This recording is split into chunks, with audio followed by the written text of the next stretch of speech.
pour sortir les personnages de leur jeu et de leur histoire. Et enfin, moi, je sais que j'aime faire ça, faire des portraits des personnages, donc indépendants de l'histoire.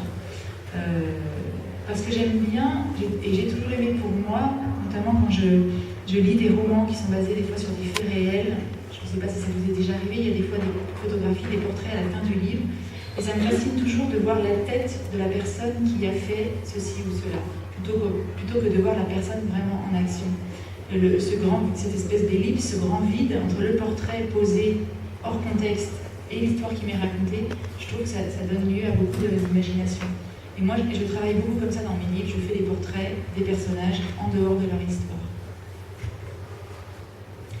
Podemos al revés rechazar lo que está propuesto por el autor y sacar el personaje de su juego, sacarlo de la historia, y es algo que me gusta mucho hacer, tratar de volver que ese personaje que se vuelve dependiente de la historia. A mí me gusta, no sé si tienen el mismo placer cuando leo una novela, ir al final y ver algunas fotos que hay de los personajes, y uno se imaginó a lo largo de la historia, pero me gusta verlo fuera de la acción, en ese momento donde se siente una elipse entre ese retrato muy detenido y la historia y la acción. Creo que crea un espacio imaginario que me parece muy interesante, y es algo que trato de hacer en mis ilustraciones. Alors le but, c'est de toute façon, il reste quand même de caractériser les personnages.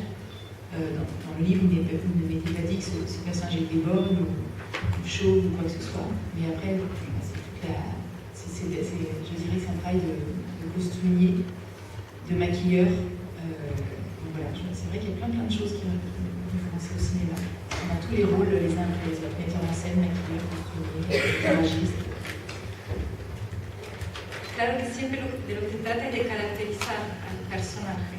Este personaje, el texto no decía que era tuerto, pero así lo imaginé, de la misma forma que en el cine hay alguien que va a pensar en la vestimenta, en la escenografía, así que creo que hay muchos elementos en común entre lo que hago y el cine. También tenemos que pensar la luz de la misma forma.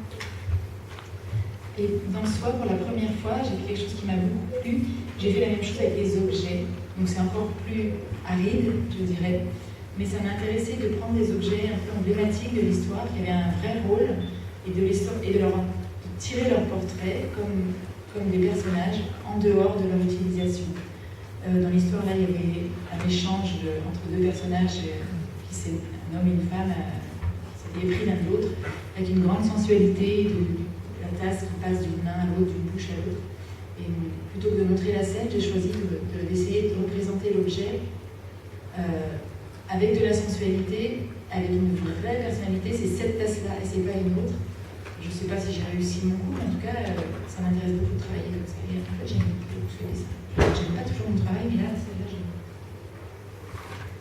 A veces también lo que traté de hacer, por ejemplo, como con seda, es hacer lo mismo, pero con los objetos. Y lo fui intentando aquí en seda con un objeto emblemático, un objeto que saco del papel que tiene y hago un retrato del objeto como si fuese un personaje, fuera de la utilización que se le da a ese objeto.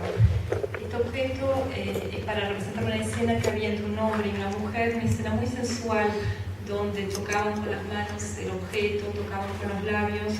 No dibujé la escena, pero sí traté de restablecer en el objeto toda la sensualidad.